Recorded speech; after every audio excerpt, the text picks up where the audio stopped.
नमस्कार मैत्रिणींनो.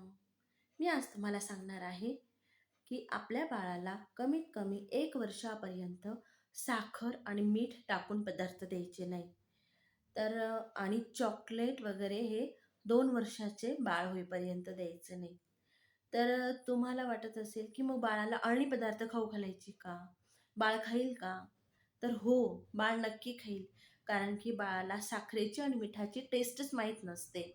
तर मग आपण म्हणतो तर 1 वर्षाचं झालं की त्याला थोडीशी साखर खाऊ घालू, 2 कण्या किंवा मीठ थोडंसं टाकू. तर हळू त्याला टेस्ट समजेल. टेस्ट चालू करू. त्याला टेस्टचं ज्ञान मिळेल.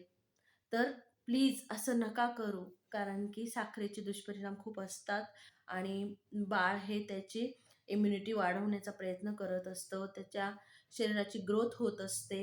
तर त्यासाठी मीठ आणि साखर हे खूप हानिकारक आहे. तर तुम्ही साखर आणि मीठ याची सवय त्याला लावायचीच नाहीये.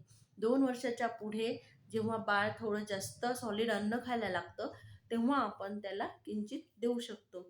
आणि तो 2 वर्षापर्यंत अळणी पदार्थ खाऊ शकतो, कारण की त्याला त्या पदार्थांची टेस्टच माहिती राहत नाही. तुम्ही असे नक्की करा.